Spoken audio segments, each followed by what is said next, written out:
Ouça o Agro, Gestão e Mercado, com Tiago Rodrigues, um podcast do Sistema CNA Senar. Olá, esse é mais um episódio do podcast Ouça o Agro, Gestão e Mercado, seu podcast sobre mercados agropecuários e gestão de custos e riscos de preços em negócios rurais. Para onde caminha a pecuária de corte brasileira? Esse é o tema da nossa discussão de hoje. Eu sou o Tiago Rodrigues, assessor técnico da CNA e trabalho com o projeto Campo Futuro, uma iniciativa do Sistema CNA com foco no levantamento dos custos de produção e diferentes atividades agropecuárias pelo país. Para ajudar a responder a pergunta que dá título a esse episódio, a gente tem hoje aqui com a gente a satisfação de trazer Maurício de Palma Nogueira, sócio-diretor da Atenagro e coordenador do Rally da Pecuária. Bem-vindo, Maurício. Eu que agradeço o convite, Tiago, é um prazer estar aí com vocês. Perfeito. A ideia hoje nossa é debater realmente os pontos principais aí do Rally da Pecuária, fazer esse link com a questão mercadológica que a pecuária vem enfrentando aí. Então, que o pessoal que está com a gente segue acompanhando aí, que logo a gente vai discutir um pouco mais desses temas. Queria agradecer a sua presença aqui, logo de cara, falar que a gente, como consumidor de dados, é parceiro de vocês com relação à discussão técnica, tudo que está relacionado ao Rally da Pecuária, mas tem muita gente que trabalha aí com essas informações ou que coleta as informações sem ter uma ideia de como foram coletados os dados, que não entende muito bem ou que ainda não está familiarizado com o Rally da Pecuária. Eu queria que nesse primeiro momento você explicasse para o nosso público aqui o que é o Rally, como é que ele surgiu, o que vocês têm angloriado aí de avanço ao longo desses anos de estrada aí. Bom, Tiago, o Rally da Pecuária é uma expedição técnica.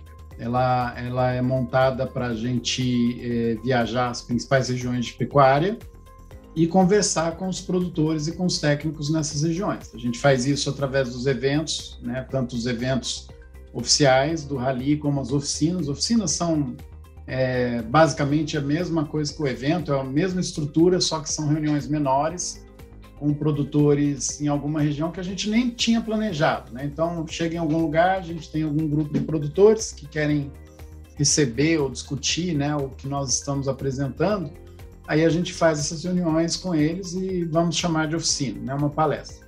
E também visitamos as propriedades e conversamos com os pecuaristas. Visitas são poucas, né? Em cada edição a gente consegue visitar aí entre 80 a 100 propriedades. É bom para a gente pegar uma análise qualitativa, né? Pegar a percepção do produtor, o que ele tem feito, né? As dificuldades, ouvir um pouco a opinião dele. Estatisticamente, a gente vai buscar isso através de questionários preenchidos nos eventos ou no site. O produtor ou o técnico que quiser entrar no site e preencher o questionário também tem acesso, né? Tem como fazer e ele vai ter acesso às informações que a gente entrega. A proposta do Rally, Tiago, é devolver essas informações. Então, a gente deixa, a maior parte das informações ficam públicas, né?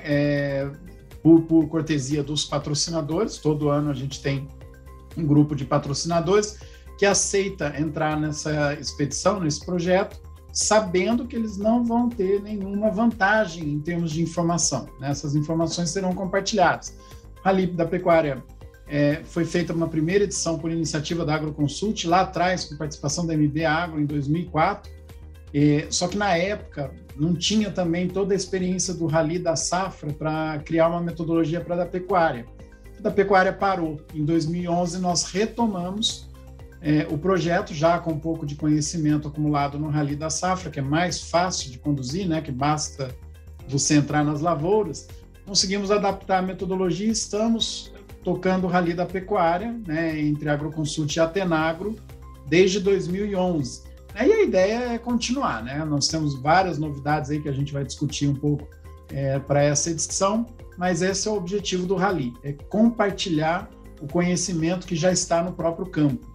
Não, perfeito, Maurício. Eu acho que a ideia de trazer isso como algo novo para o setor, ou para o setor produtivo principalmente, né, trazendo aí algumas informações aliadas ao que a gente já tem de base oficial, vamos dizer assim, é fundamental para que a gente realmente discuta em alto nível as informações para a cadeia produtiva, né? E para essa edição, parece que vocês já estão a campo desde novembro do ano passado, né? Já rodaram aí alguns estados, né? Goiás, Tocantins, Mato Grosso. Queria saber de você aí, para onde vocês estão agora, né? E o que você já pode destacar desse início de projeto aí, início de rally. Bom, nós conseguimos já fazer, nós mudamos um pouco a estrutura do rally, Thiago. A gente fazia ele todo ano, né? A gente fazia a expedição de forma densa entre 60 a 70 dias. Agora nós resolvemos espalhar para pegar a pecuária em todo momento, né? Então nós já fizemos nessa edição 2022-23 no estado de Goiás, Tocantins, Pará, Mato Grosso e acabamos de finalizar Rondônia na última semana de janeiro. E em final de março a gente volta no Mato Grosso do Sul. A ideia, né, da gente espalhar o rally ao longo do ano é pegar todas as fases da pecuária. Então a gente vai voltar a conversar com os produtores goianos, Tocantins e assim por diante. O que nós já percebemos nessa edição? Nós pegamos aí um momento bem complicado, né, um momento. A gente sabe o que nós estamos vivendo aí na política brasileira, uma polarização muito grande, a pecuária talvez sob uma pressão que nunca teve equivalente, né, em termos de responsabilidades que não são da pecuária, né? Enfim, nós pegamos o pecuarista extremamente receoso no começo, mas muito firme, Thiago. Isso é importante a gente analisar. Apesar de todo o receio, de toda a preocupação, de toda a discussão que nós estamos acostumados a ouvir, a hora que a gente senta com esse pecuarista lá na propriedade dele ou nos eventos, ele está firme no propósito dele, ele vai aumentar a produtividade, ele está pensando em escala, ele está pensando em conduzir a fazenda dele da forma como se deve, né? Está atento a tudo que a gente vem observando nos últimos anos. Então eu acredito que dentro do fechamento dos resultados esse ano, claro, é um pouco precipitado falar agora, mas eu acredito que a hora que a gente fechar os resultados mais perto do meio do ano, nós vamos ver a curva de aumento de produtividade voltando, né? Porque em 2021 nós pegamos uma queda na produtividade comum, isso aconteceu na pecuária mesmo, né? E eu acredito que esse ano nós vamos mensurar o retorno do aumento do perfil de produtividade desse pecuarista. E aproveitando essa expertise de vocês, Maurício, a gente fica curioso em saber o quanto essa evolução da atividade, né, o caminho que a pecuária nacional tem trilhado aí, o quanto que isso tem modificado a cabeça do produtor, né? Se a gente pensar lá, você falou que o Rally em 2011 aí foi um cenário onde vocês realmente startaram aí para ter uma metodologia própria, ter uma forma de trabalhar já bem definida, né? A gente pegar, traçar um paralelo do perfil daquele pecuarista que você viu lá em 2011 com o perfil de pecuarista que você está vendo hoje, o que você destacaria aí que esse pessoal está apontando no campo aí como desafio para o setor, para o próprio negócio dele, ou até para a própria gestão da atividade dele, né? De uma forma que a gente tem principalmente discutido aqui nos episódios do podcast, quando eu estou à frente aqui, que é essa temática relacionada à gestão de custos e riscos aqui, realmente a gente vê uma mudança de perfil, mas eu quero entender se você realmente conseguiu enxergar isso, o que você apontaria nesses dois extremos aí, o que o pessoal estava achando tinha como desafio lá atrás e o que está tendo hoje. Boa pergunta, Thiago. Sempre lembrando que no Rally, a gente consegue conversar com os produtores que estão bem acima da média. Por isso que eu não posso usar as conclusões do Rally para tentar projetar, né, ou para tentar extrapolar para a média brasileira. Nós vamos trabalhar com a ponta. O interessante é que lá no início, 2011, 2012, a gente tinha um produtor preocupado, ele querendo saber se valia a pena ou não, ele com dúvidas em relação à estratégia, né? Devo ou não avançar? Quais são os sistemas que eu vou investir? O que eu devo fazer? Hoje em dia, não. Hoje em dia, a gente não vê mais as dúvidas com relação às estratégias, mas sim à execução, né? Qual é o melhor caminho? Como que eu faço? Como que eu economizo? Como que eu consigo recurso? Né? Como que o meu retorno vai ser mais rápido? Então, ele está muito mais consciente do que precisa ser feito, não tem mais dúvida, as preocupações dele passam a ser execução. Inclusive, com questionamentos muito maduros do nosso ponto de vista, né? Questões que a gente, até bem pouco tempo atrás, a gente via em discussões em nível de academia, de reuniões com consultores, com especialistas, né? Ou empresas, ou próprias universidades, ou centros de pesquisa reúnem lideranças, pesquisadores, consultores, né? A gente via essas discussões acontecer só nesses grupos e agora elas já estão lá a campo. E você mencionou bem, né? Na parte de gestão, questão de gestão de risco, né? O produtor sabe que ele está exposto a um risco muito maior hoje em dia. Por exemplo, a nossa dependência do mercado chinês ela é muito grande, Thiago. E nós vimos o que os chineses fazem. Então, nós vamos ter que conviver cada vez mais com aqueles momentos que o preço está subindo. Os chineses vão dar aquela chacoalhada, né? Vão dar alguma desculpa.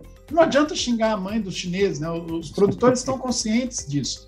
Eles sabem que a regra do jogo é essa e eles estão buscando se adaptar. E é interessante, Thiago, chamar bem a atenção aqui de um número que a gente tem trabalhado muito, tanto analisando o perfil do Rally em comparação com a média, quanto quando a gente se debruça aí nos dados do censo e usa o Rally como parâmetro. Os próprios estudos da CNA, que a gente usa bastante informação de vocês também para a gente acompanhar, monitorar o que nós estamos vivendo na pecuária. Se a gente pegar a parcela toda do pecuarista, a maior parte dos pecuaristas ainda tem aquela visão mais atrasada do negócio. Só que a parcela pequena, moderna, é que movimenta a grande parcela de venda de carne, né? Então, nós temos uma pecuária indo muito bem na mão de gente muito moderna, porque são os que respondem pela maior parte da produção.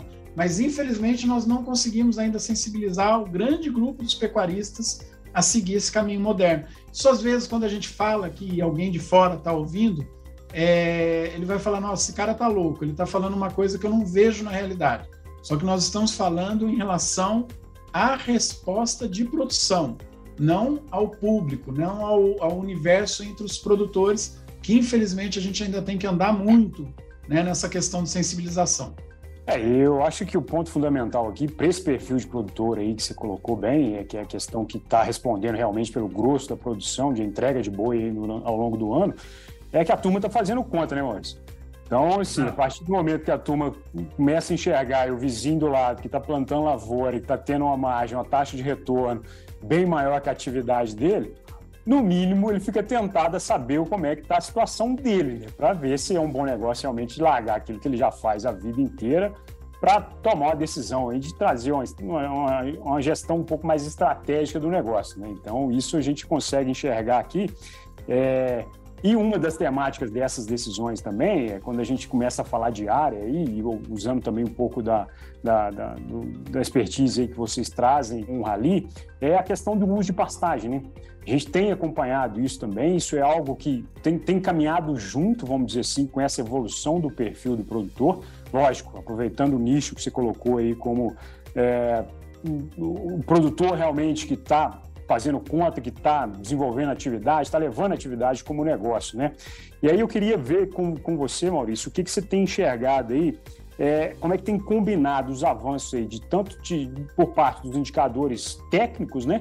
Ganho de peso, taxa de desfrute, enfim, aquilo que o produtor está mais próximo do dia a dia, né? Que ele faz através de um planejamento genético de mais tempo, da alimentação, da nutrição voltada aos animais de forma diferenciada, com investimento em pastagem, investimento em melhorar a capacidade de suporte, em trazer uma carga para aquela pastagem realmente condizente aí com o ritmo que ele quer para o negócio dele. Nós temos explorado muito isso, inclusive a campo a gente tem feito muito vídeo, fotos, né? Comparando aquela pecuária de baixa produtividade, aquele pastinho largado, né? Com o vizinho do lado que tem agricultura de alto desempenho.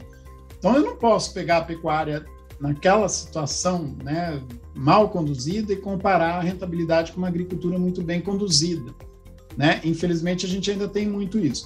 Dentro dessa evolução, de fato, né, tanto dentro do público do Rally como na média nacional, o pecuarista ele foi investindo, né, ele foi avançando muito mais no componente zootécnico, que tem a ver com o animal, né?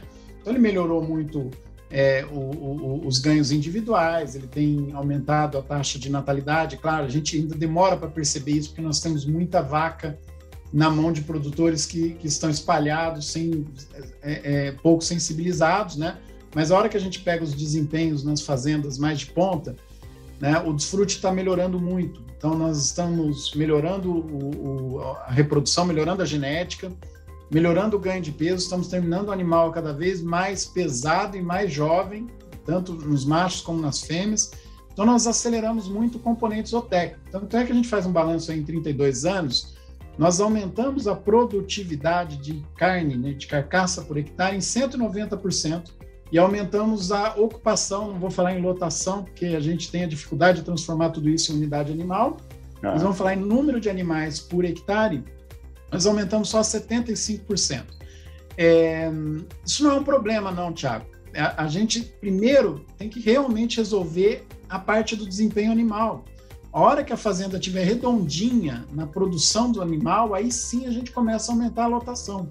Então, aparentemente, o que aconteceu com as fazendas hoje de pontas, que estão mais na frente, é que elas já chegaram no limite zootécnico. Claro, vai ter o que melhorar, nós vamos ter evolução da pesquisa, vamos ter molécula nova, genética nova, né? Tudo isso vai vir ao longo dos anos. Mas dentro da tecnologia disponível, o que ele precisa fazer agora? É melhorar o pasto. Agora é dar escala, né? Aumentar a produção verticalmente, só que ele vai, né, aumentar a lotação de um rebanho altamente produtivo. Imagina que ele aumentasse a lotação de um rebanho pouco produtivo, ele teria agregado custo e não resultado. Né? Então, a gente tem que compreender, isso às vezes é frustrante para a gente, né? Eu mesmo estudei muito pastagem, adubação, né?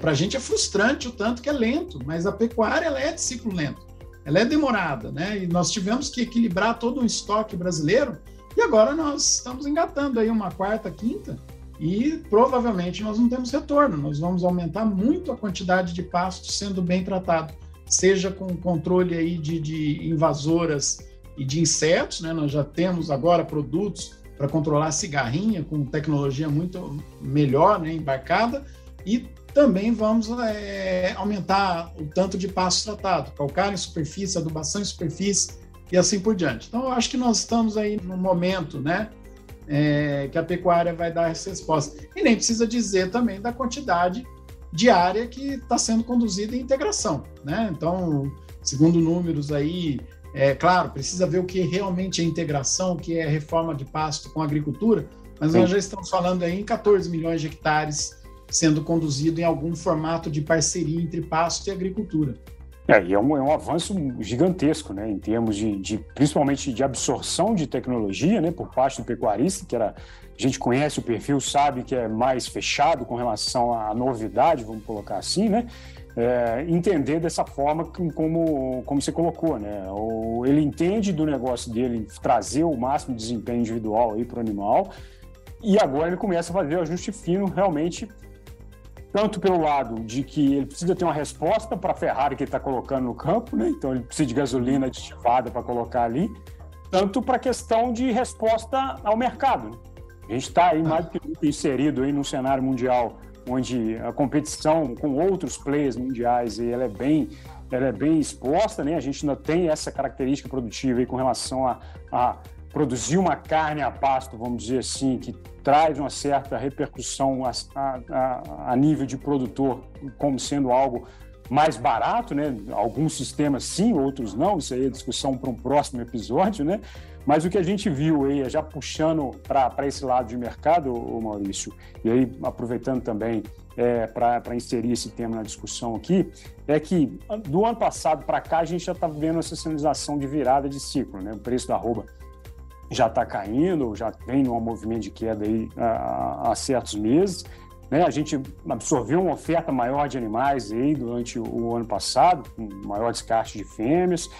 Em contrapartida, esse preço não caiu mais porque batemos recorde de exportação, né? Mesmo a China dando uma ditada aí nos preços, pagando um pouco menos, a gente conseguiu aí superar em 27% que a gente tinha exportado lá em 2021. Né? Então, isso tudo traz para o nosso bolo aqui de mercado um cenário bem, vamos dizer assim, bem nebuloso ainda para um 2023, né? Eu queria entender de vocês o que vocês estão vendo para esse ano, para o setor aí, para o pecuarista que está acompanhando esse episódio, o que ele pode esperar aí para esse ano que está só começando. Tiago, é virada de ciclo mesmo, né? O ano passado já é queda, como você bem colocou aí. Nós estamos aqui projetando uma queda nominal, inclusive agora para 2023. Nesse momento, nós estamos com a pior projeção dos últimos 10 meses em termos... A gente sempre tem 5 cenários que a gente projeta, né? E projeção, lembra, né? Não é previsão, não existe previsão. Projeção muda hora a hora, né? Não existe mandinar aqui, né? Não existe previsão, né? Projeções têm que ser revistas, né? Então, a gente sempre trabalha com 5 cenários. Nós saímos lá do intermediário e fomos caindo, nesse momento, para o pior cenário projetado, né? Que é uma queda de 5% nominal aí, em média. Para os preços do ano, claro que nós vamos ter que ver qual mês, trimestre, é isso aí a gente trabalha os dados mais detalhados em consultoria, né? Então, de fato, nós devemos ter ainda um aumento de oferta esse ano, né? O mercado exportando mais, se a gente não tiver nenhuma interferência de ordem decisória ou de ordem sanitária, nós vamos exportar mais ainda esse ano do que exportou em 2022, que foi um recorde, né? Lembra, até uns 2, 3 anos atrás, a gente projetava que chegaria a 3 milhões de toneladas, aí eu estou falando em equivalente carcaças, viu, Thiago? Não é em toneladas métricas, mas a gente projetava isso para 2026, 2027, e nós conseguimos, já em 2022, atingir 3 milhões de toneladas de equivalente carcaça. Então, o mercado brasileiro está ficando muito bom, mas nós estamos vivendo um momento de ciclo pecuário de baixa. É baixa para 2023 ainda, né? Dificilmente isso muda. Eu acredito até que a gente possa ter alguma notícia boa no meio do caminho para melhorar um pouquinho as projeções, mas nós estamos ainda trabalhando em baixa para 2023. Esse mesmo cenário que a gente aponta, o pior cenário para 2023, ele também é o melhor para 2024, antecipa também a virada do ciclo. Então, se tudo ocorrer do jeito que se espera, provavelmente nós já vamos virar 2024 em alta, né? Então, nós temos um ciclo pecuário, sim, como vamos ter para o resto da eternidade, né? Toda vez que a gente está produzindo, né, em capital, né, conceito básico de commodity, a gente sempre vai ter os ciclos, né? Só que nós vamos trabalhar com um momento mais baixo, Thiago, provavelmente em valores mais altos do que a última alta, da alta anterior. Então, isso é muito positivo do ponto de vista de planejamento, de previsibilidade. Nós temos uma previsibilidade muito grande, o que nos permite tomar decisões estratégicas de forma mais racional, né? Nós provavelmente não vamos ter surpresas ruins no meio do caminho, desde que não haja interferência de ordem decisória, política, né? Ou alguma coisa trágica do ponto de vista sanitário. Essa é o ponto principal aí, né? O que a gente não consegue controlar. A decisória devia dar para controlar, né, Thiago? Que é uma questão de bom senso. Inclusive, nós estamos há muito tempo, não é o executivo, embora o então candidato Lula falou, né, mencionou sobre dificultar as exportações, mas isso normalmente é colocado no Congresso como tentativa de pôr em votação, ou às vezes entra em imprensa, né? Fazer aqui no Brasil o que foi feito na Argentina. Né? Nós temos toda a experiência argentina para ver que isso não dá certo. Inclusive, né, por que nossa produção está aumentando agora, Thiago? Justamente porque nós estamos sendo estimulados pela exportação. Senão a gente não estava aumentando a produção. Tem a questão do abate de fêmeas, mas nós temos uma quantidade muito grande de bovinos machos sendo abatidos, mais jovens e mais pesados. Isso é sistema de produção, né? Não é descarte de fêmeas. Então nós precisamos manter, né, esse estímulo para que a gente continue ofertando cada vez mais. Esse efeito do boi China, vamos dizer assim, ele está bem visível há alguns anos aqui, desde que começou, né, Maurício? A gente vê hoje a China como responsável por 67% das exportações nossas. A gente está caminhando para esse fechamento, né? O papo aqui fluiu bem, a gente teve uma boa repercussão com relação às informações do Rally, que ajuda também o produtor. Eu já chamo a turma que escuta a gente para acompanhar os movimentos também, para entender um pouco mais e conhecer o trabalho do Maurício lá.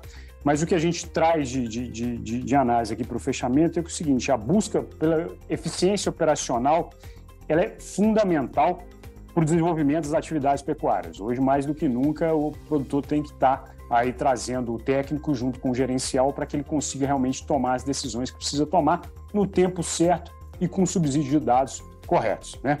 Então, Maurício, para acabar aqui, partindo para esse fechamento, o que você apontaria aí como destaque dos resultados do Rally esse ano, só para deixar um gostinho na turma aqui até os resultados saírem? Bom, como a gente ainda não fechou os dados, né? Vamos falar aí do que a gente viu nas visitas, né? A gente chama atenção para o rigor com que esses pecuaristas estão conduzindo o negócio deles, né? Com a velocidade com que eles estão manobrando decisões interessantes, decisões que não implicam em dar marcha ré no projeto. Por exemplo, Thiago, vou dar um exemplo para você, né? Nós estamos num momento ruim para a cria, né? Típico do momento de ciclo pecuário, né? O produtor não vai deixar de ter vaca, mas ele vai aumentar a pressão de descarte dele. Isso eu estou usando exemplos que nós conversamos. Ele aumenta a pressão de descarte. Eu vou aumentar o descarte das minhas fêmeas nesse momento, porque eu vou tirar os animais mais pesados, vou acelerar a minha renovação genética, segurando bezerras e novilhas para elas voltarem a produzir quando as vacas, quando o cenário tiver, né, teoricamente melhor, claro, imaginando que ande do jeito que a gente espera. Então, por que eu acredito que isso seja mais inteligente, Thiago? Ele está fazendo uma decisão de componente de custo, né? Ele está tirando os animais mais pesados, ele está acelerando, está dando um ganho genético no rebanho dele e está colocando uma maior parcela de animais em crescimento no rebanho, né? Até que o cenário vire. E nós podemos listar outras alternativas que têm sido implementadas pelos pecuaristas, questões de alimentação, questões de lida de pastejo, de pastagens, né? De aproveitamento.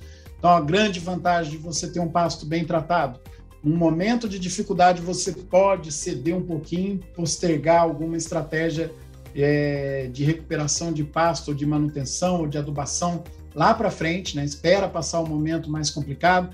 Então, quer dizer, o pecuarista que ao longo dos últimos anos investiu em tecnologia, ele hoje tem mais flexibilidade para administrar um momento mais difícil, né? E, evidentemente, Thiago, qual é o recado que fica? Quem tem mais condições de passar por uma crise tende a concentrar o negócio na mão deles no futuro, né? Então, ou o produtor começa a ficar atento a isso, ou ele vai ter dificuldade lá na frente. Com certeza, sai na frente aí quem se planejou, né? Maurício, queria te agradecer aí mais uma vez pela participação, obrigado pela parceria aí, pela sua participação, e a gente fica aqui à disposição para que realmente quando saírem os resultados aí a gente possa voltar a discutir o Rally aqui. Obrigado mais uma vez. Eu que agradeço, Thiago, estamos também sempre aqui à disposição de vocês. Se Deus quiser, a gente volta aí com mais novidade nos próximos meses. Perfeito. Aos que nos ouvem, obrigado pela audiência. Esse foi mais um episódio do podcast Ouça o Agro, Gestão e Mercado. Até o próximo episódio e um abraço.